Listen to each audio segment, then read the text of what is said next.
Hello dear students, geography का chapter number 10 हम करेंगे। ठीक है, और इस चैप्टर का नाम है life in the temperate grasslands और ये चैप्टर आपके टेक्स्ट बुक के पेज नंबर 55 पे है।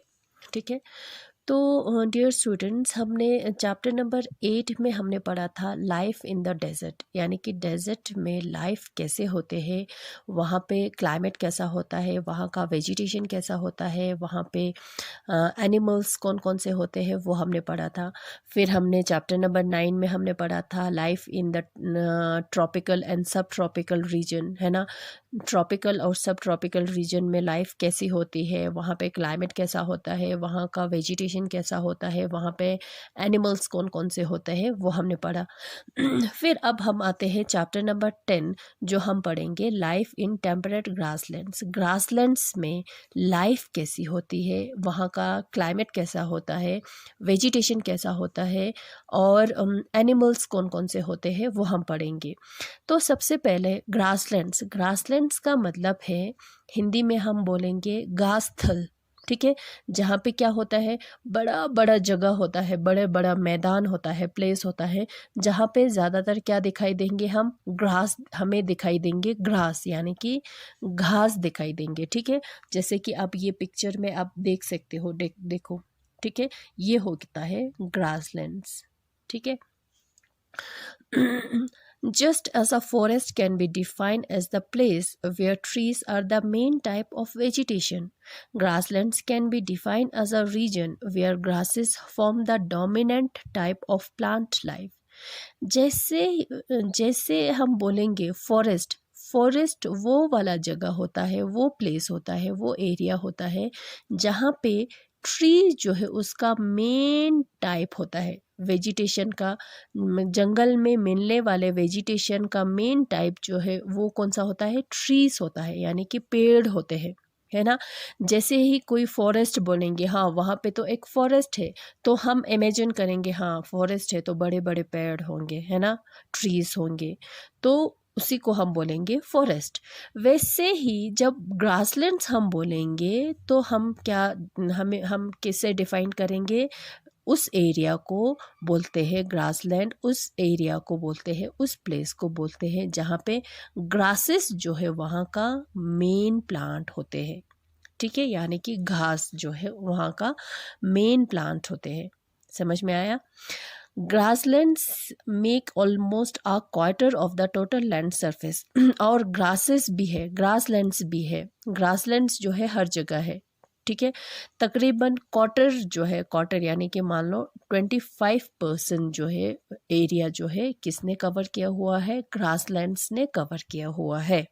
ठीक है, अब जो है, अब वहाँ पे ग्रासलैंड्स पे प्लांट कैसा होगा, कौन सा प्लांट होगा, वो डिपेंड करेगा किस पे, क्लाइमेट पे डिपेंड करेगा और सॉइल पे डिपेंड करेगा, मिट्टी पे डिपेंड करेगा। ठीक है, कैसा कि कौन सा ग्रास होगा वहाँ पे। ठीक है, वो उसके वहीं के उसी जगह के क्लाइमेट और सॉइल पे डिपेंड करेंगे। ठीक है, as climate play an important role in the formation of grassland, it is generally used as a basis of divide. अब जो है क्लाइमेट जो है अलग अलग है। ठीक है, क्लाइमेट अगर इम्पॉर्टेंट रोल प्ले कर रहे हैं तो क्लाइमेट तो हर जगह सेम नहीं है, अलग अलग है, डिफरेंट टाइप्स ऑफ क्लाइमेट है। तो उसी के बेस पे ग्रासलैंड को भी दो कैटेगरीज में, टू कैटेगरीज में डिवाइड किया हुआ है, जो है एक है टेम्परेट रीजन का जो ग्रासलैंड होता है और ट्रॉपिकल रीजन का जो ग्रासलैंड्स होते हैं वो। ठीक है, तो ट्रॉपिकल रीजन तो मैंने आपको बताया कि कौन सा रीजन जो है, उस कौन से रीजन को हम ट्रॉपिकल रीजन कहेंगे, याद होगा, है ना। अब टेम्परेट रीजन, जैसे कि मान लो ये अर्थ है। ठीक है, ये अर्थ है, ये इक्वेटर है, ये ट्रॉपिक ऑफ कैंसर है, ये ट्रॉपिक ऑफ कैप्रिकॉर्न है। ठीक है, अब टेम्परेट रीजन जो है ये होता है, टेम्परेट रीजन जो है यहाँ पे होता है। ठीक है, temperate grasslands include prairies and veldts. अब टेम्परेट जो रीजन में जो ग्रासलैंड्स मिलते हैं, जो होते हैं, उसमें से एक है प्रायरीज और एक है वेल्स।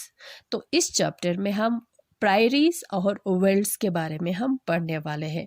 ये दोनों ग्रासलैंड्स है, नेम आर डिफरेंट, नेम जो है डिफरेंट होता है, ठीक है। अलग अलग जगह पे, मैंने जैसे आपको बोला ग्रासलैंड जो है हर जगह मिलते हैं, हर कॉन्टिनेंट में होता है, मगर नेम्स आर डिफरेंट, ठीक है। कहीं पे प्रायरीज बोलते हैं तो कहीं पे वेल्ड्स बोलते हैं, कहीं पे सवनास बोलते हैं, आप लोगों को पता होगा, ठीक है। इस तरह से नाम जो है अलग अलग होते हैं, ठीक है।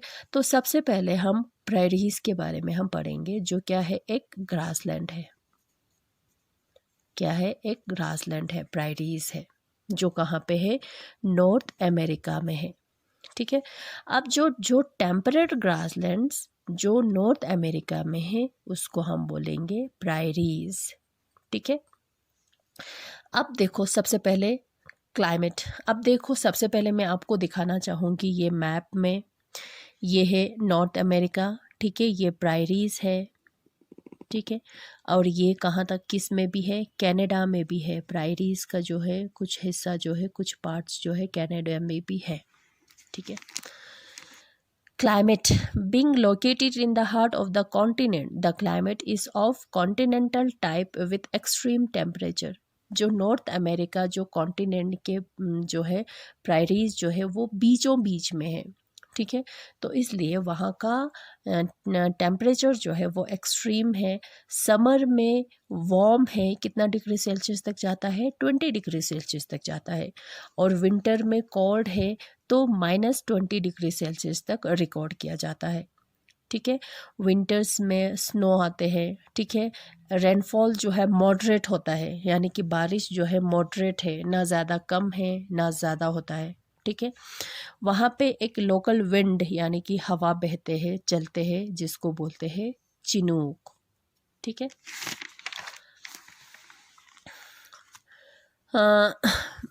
Interior part of the continent away from the coastal, the major part lies in USA. उस प्रायरीज का ज़्यादातर हिस्सा जो है यूएसए में है, ठीक है। और वो फैला हुआ है, चला गया हुआ है कनाडा तक, ठीक है।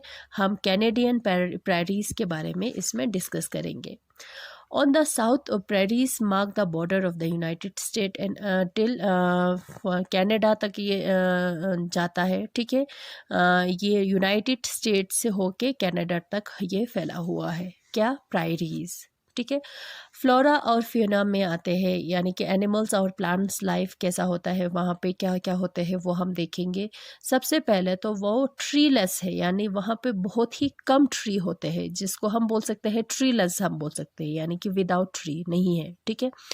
बड़े बड़े टॉल ग्रास, लंबे लंबे ग्रास होते हैं जो 2 मीटर्स हाई तक ऊंचाई तक गया हुआ है, वो ज़्यादातर हमें दिखाई देता है वहाँ पे प्रायरीज में, ठीक है।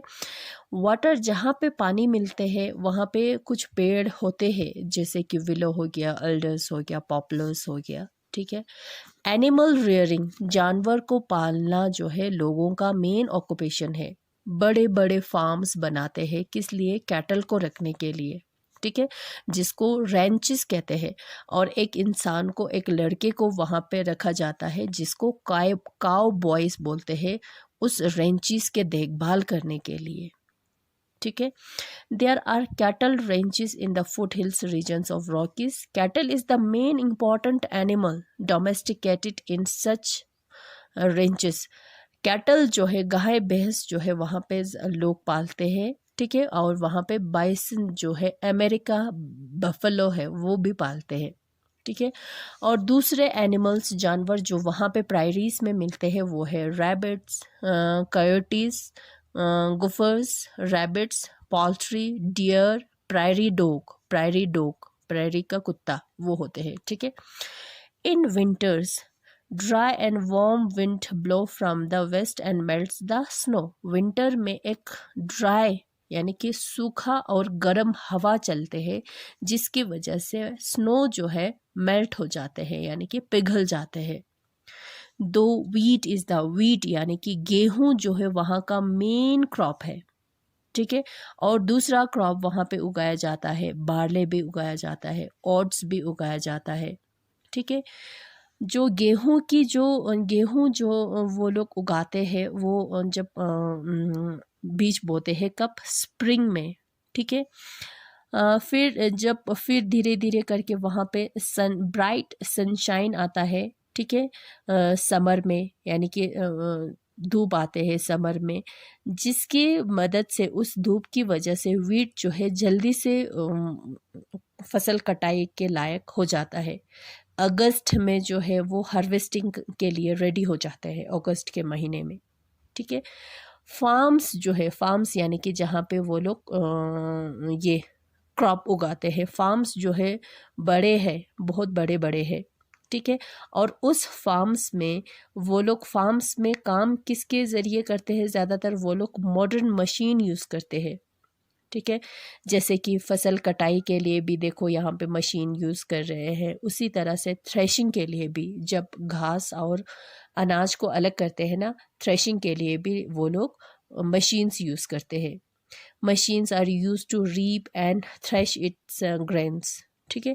दीज मशीन्स, उस सारे मशीन्स को बोलते हैं कंबाइंस, ठीक है। पूरे मशीन्स को हम बोलेंगे कंबाइंस। पीपल, लोग। Dairy farming is another major industry, वहाँ का मेन और दूसरा काम जो है वो क्या है, डेयरी फार्मिंग, ठीक है। Dairy farming and extensive agriculture both promote sitting up of, एक तो डेयरी फार्मिंग की वजह से गाय भैंसों को पालना, मिल्क का प्रोडक्ट्स जो है वो निकालना, प्रोड्यूस करना, ठीक है। और दूसरा एग्रीकल्चर, ये दोनों की का जो है इंडस्ट्रीज़ जो है वहाँ पे सेटअप है, ठीक है। इंडस्ट्रीज़ जो है उन्होंने बनाया हुआ है, फैक्ट्रीज बने हुए हैं, जिसमें जो है डेयरी का जो प्रोडक्ट्स जो है वो निकाला जाता है, और एग्रीकल्चर का जो वीट का ज़्यादातर वो जो है प्रोडक्शन जो है वो वहाँ पे करते हैं, ठीक है। People staying in the farms, people, लोग जो है ज़्यादातर फार्म्स में रहते हैं। लोग जो है बहुत ही हार्ड वर्किंग होते हैं, यानी कि बहुत ज़्यादा मेहनत करते हैं, ठीक है। साइंटिफिक मेथड्स, कल्टीवेशन के लिए वो लोग साइंटिफिक मेथड्स यूज़ करते हैं, जैसे कि मैंने अभी जस्ट पहले बोला है कि ट्रैक्टर्स यूज़ करना, ज़्यादातर वो लोग मशीन्स यूज़ करते हैं, ठीक है। और उसकी वजह से नॉर्थ अमेरिका जो है सरप्लस फूड प्रोड्यूसर बनाया हुआ है, यानी कि वो लोग अपने लिए भी उगाते हैं, अपने खाने के लिए उगाते हैं, और उसको जो बच जाता है, जो सरप्लस यानी कि जो बच जाते हैं, उसको वो लोग बेचते भी है। प्रेरीज को ग्रैंडरीज ऑफ द वर्ल्ड बोलते हैं। क्यों ग्रैंडरीज ऑफ द वर्ल्ड क्यों बोलते हैं? क्योंकि वीट का प्रोडक्शन जो है वहाँ पे सबसे ज़्यादा होता है, बहुत अच्छा होता है। क्योंकि मैंने आपको बताया कि ग्रासलैंड है, वहाँ का क्लाइमेट इतना वहाँ का वाटर बोलो, पानी बोलो या क्लाइमेट बोलो, इतना जंगल उगाने के लिए, ट्री पेड़ उगाने के लिए वो काफ़ी नहीं है। तो वहाँ पे घास उगाते हैं, जो है घास ही होते हैं, वहाँ पे सिर्फ फार्म्स ही उगा सकते हैं, यानी कि वहाँ पे क्रॉप्स जो है, जैसे कि वीट जो है वो उसका ही जो है वहाँ पे प्रोडक्शन हो सकता है। ये बड़े बड़े जंगल जो है ये ग्रो करना तो पॉसिबल ही नहीं है, क्योंकि वहाँ का क्लाइमेट ही ऐसा नहीं है, ठीक है। तो प्रेरीज को ग्रेनरीज ऑफ द वर्ल्ड भी बोलते हैं, या wheat basket of the world भी बोलते हैं, आपने सुना होगा, क्योंकि वहाँ पे नॉर्थ अमेरिका जो प्रेरीज में जो है सबसे ज़्यादा वीट का प्रोडक्शन होता है, ठीक है। 2 of the countries in the USA and Canada are located in this region. Cities, वहाँ पे कौन से कंट्रीज़, मैंने अभी पहले भी बोला, USA में भी है और कनाडा है ना, 2 कंट्री वहाँ पे है ना। तो सिटीज़ वहाँ पे क्या है, सिटीज़ एंड टाउन्स जो है वहाँ पे अभी सेटअप हुआ है ना। सिटीज़ बन गए हैं, टाउन्स बन गए हैं, बड़े बड़े शहर बन गए हैं। ज़्यादातर शहर जो है रिवर के पास, आसपास जो है बने हुए हैं, ठीक है। Some of the towns have also become railway junction, वहाँ पे रेलवे से भी कनेक्ट किया हुआ है, ठीक है, बहुत ज़्यादा तरक्की किया हुआ है। अब ये हो गया हमारा प्रायरीज़ के बारे में। अब हम विल्ड्स के बारे में हम देखते हैं। ये भी ग्रासलैंड है, ठीक है, जो कहाँ पे है, साउथ अफ्रीका में है, ठीक है। कहाँ पे है वो टेम्परेट ग्रासलैंड जो साउथ अफ्रीका में है, उसको विल्ड्स कहते हैं, ठीक है। विल्ड्स जो है प्लेटोस में जो है उसका हाई जो है वो वेरीज करते हैं, अलग अलग है, डिफरेंट है। 600 मीटर से लेके 1100 मीटर तक है, ठीक है। और जो है इन द ईस्ट में कौन से माउंटेन से, ड्रकेंसबर्ग जो है माउंटेन से घिरा हुआ है। और वेस्ट साइड में कौन सा डेजर्ट है, कलाहरी डेजर्ट है, ठीक है। हाई विल्ड्स जो है, फिर उसके साउदर्न पार्ट में विल्ड्स है, ठीक है। क्लाइमेट, मौसम वहाँ पे कैसा होगा। As one goes from the east to west away from the coast, climate become drier. Obvious है वो तो, जैसे कि मान लो यहाँ पे समंदर है, पानी है, जो जितना हम इस पानी से दूर दूर दूर जितना हम दूर जाएंगे उतना क्लाइमेट क्या होता जाएगा, ड्राई होता जाएगा, है ना। क्योंकि यहाँ पे तो मॉइस्चर होता है ना, यहाँ पे पानी की वजह से ज़्यादा मॉइस्चर होता है। जितना हम पानी से दूर जाएंगे उतना क्लाइमेट जो है, वेदर जो है उतना ड्राई होता जाएगा, ठीक है। ये देखो अफ्रीका का ये है। और विल्ड्स जो है कौन से पार्ट में है, साउथ अफ्रीका में है, ठीक है। ये तो हाँ, मैं वही कह रही थी कि जितना हम पानी से दूर जाएंगे उतना जो है क्लाइमेट जो है वो क्या हो जाएगा, ड्रायर हो जाएगा। सी में मीन्स स्मॉलर रेनफॉल, अब जो है distance from the sea means smaller rainfall because moist winds from the sea lose their moisture. अब जो है जितना हम दूर जाएंगे उतना रेनफॉल जो है उतना कम हो जाएगा, क्योंकि उसमें मॉइस्चर नहीं होगा। विंटर्स जो है कोल्ड होता है, ड्राई होता है, ठीक है। 5 डिग्री सेल्सियस 10 डिग्री सेल्सियस। जुलाई जो है वहाँ का कोल्डेस्ट मंथ है, ठीक है। यहाँ पे जुलाई जो है हॉट मंथ होता है, क्योंकि हम नॉर्दर्न हेमिस्फीयर में हैं, ठीक है। तो ये जो है साउथ अफ्रीका जो है कौन से उसमें है, साउदर्न हेमिस्फीयर में होगा। तो फिर सीज़न जो है बिल्कुल से अपोजिट होगा, बिल्कुल, ठीक है। जुलाई जो है वहाँ का कोल्डेस्ट मंथ होगा। समर जो है वो शॉर्ट होता है, वार्म होता है, ठीक है।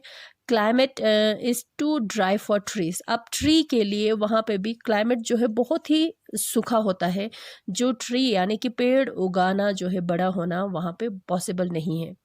Grass is the natural vegetation here. Grass जो है वहाँ का नेचुरल वेजिटेशन है, ठीक है।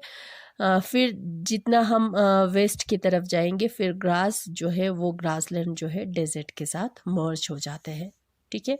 तो समझ में आया जुलाई जो है कोल्डेस्ट मंथ क्यों है, क्योंकि ये जो साउथ अफ्रीका जो है ये जो है कौन से हेमिस्फीयर में है, साउदर्न हेमिस्फीयर में है। और साउदर्न हेमिस्फीयर और नॉर्दर्न हेमिस्फीयर और साउदर्न हेमिस्फीयर में सीज़न जो है बिल्कुल अपोजिट होता है।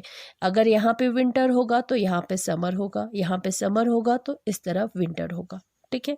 तो ये इस तरह से होता है।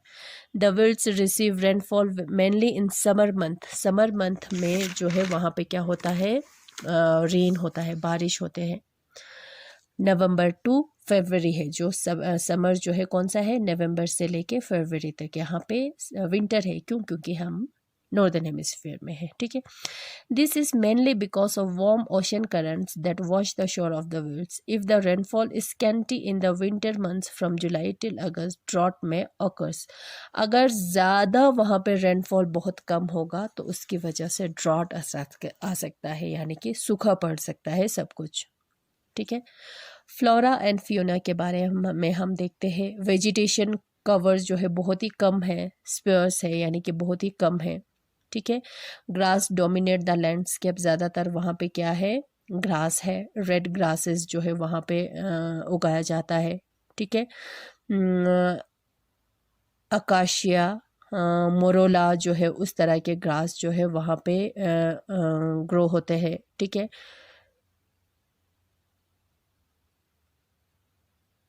The animals of the velds. Animals जो है वहाँ पे कौन कौन से होते हैं, लायंस होते हैं, लेपर्ड्स होते हैं, चीता होता है, कुदू होते हैं, ठीक है। कैटल रेयर होता है, वहाँ पे माइनिंग भी किया जाता है, माइनिंग करना, मिनरल्स को निकालना, ठीक है। The main food crop grow here is मेज़, मेज़ उगाया जाता है, मक्का उगाया जाता है वहाँ पे।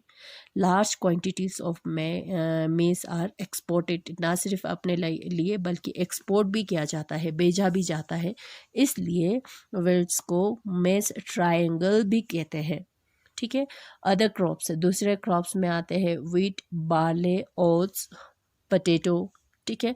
कैश क्रॉप्स में टबैको, शुगर कैन, कॉटन जो है वो ग्रो किया जाता है, ठीक है, बेचा जाता है बेचने के लिए, ये सारे क्रॉप्स जो है उगाया जाता है, ठीक है।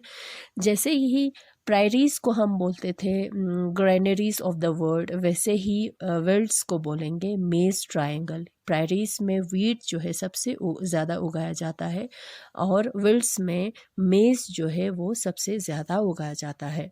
शिप रेयरिंग करना यानी कि भेड़ियों को पालना जो है इम्पॉर्टेंट ऑक्यूपेशन है लोगों का। किस लिए पालते हैं वो लोग? वुल के लिए पालते हैं यानी कि, ठीक है।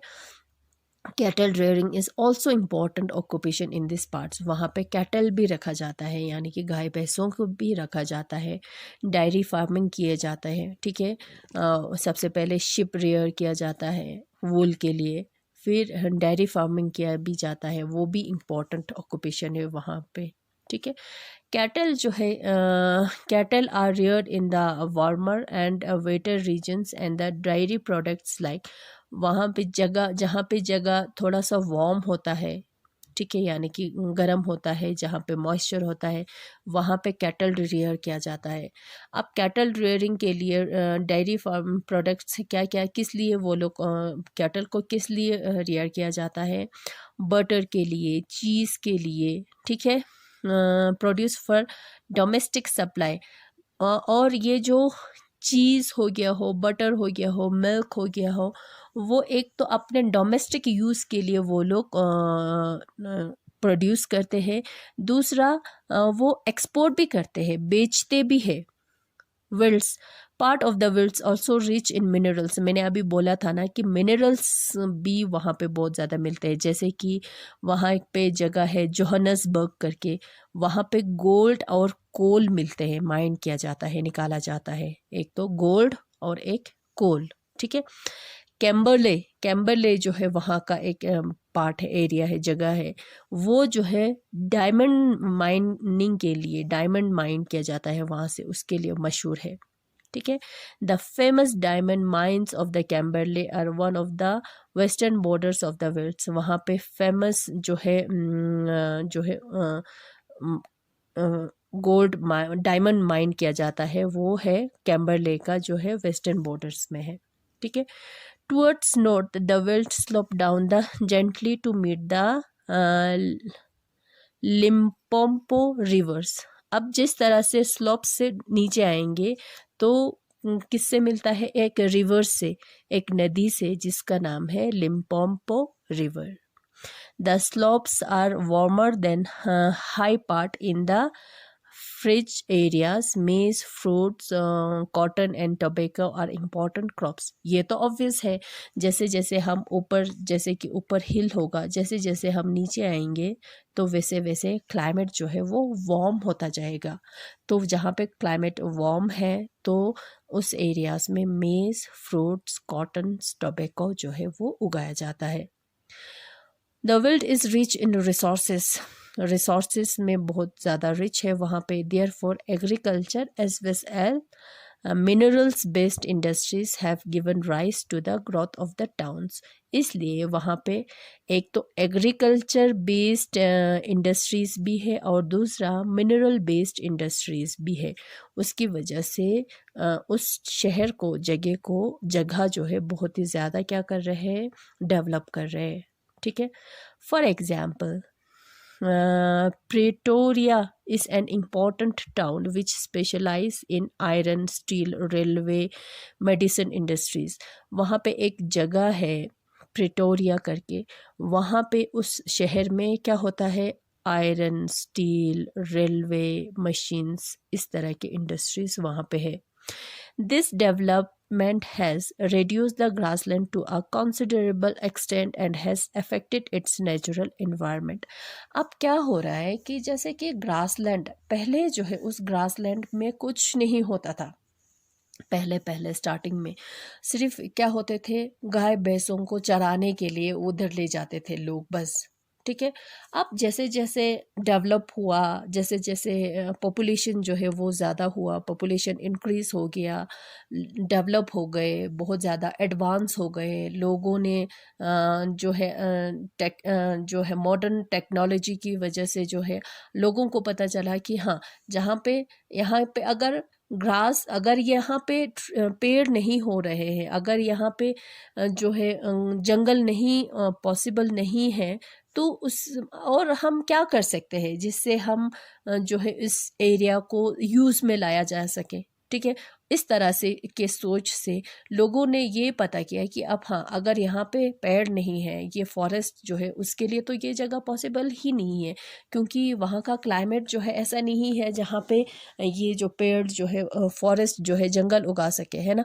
तो लोग ये सोचते हैं, ये पता करते हैं कि अगर जंगल नहीं है तो और क्या हो सकता है यहाँ पे। फिर लोगों ने हाँ, यहाँ पे वीट हम जो है वो उगा सकते हैं, हम यहाँ पे मेज़ उगा सकते हैं। तो इसलिए वो काम करते करते जो है वो उन्होंने इतनी ज़्यादा तरक्की की है, इतने ज़्यादा डेवलप किए हैं, तो उसकी वजह से भी नेचुरल इन्वायरमेंट पे भी अफेक्ट हो रहा है, यानी कि उस पे भी असर पड़ रहा है।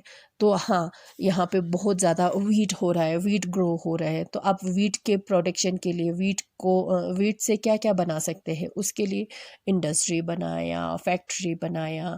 हाँ, यहाँ पे हम रख सकते हैं कैटल, रख सकते हैं गाय भैंस रख सकते हैं। हाँ, गाय भैंस के दूध से हम क्या क्या प्रोड्यूस कर सकते हैं, हाँ वो सारा मशीन्स लाएंगे। हाँ, पनीर निकालो, इसका चीज़ बनाओ, इसका बटर बनाओ, ये सब करो, वो सब करो। तो क्या होता है, धीरे धीरे करके ये डेवलप तो होता है, एडवांस तो होता है, तरक्की तो होता है, मगर उसकी वजह से नेचुरल इन्वायरमेंट पे भी क्या होता है, फ़र्क पड़ता है, असर पड़ता है ना।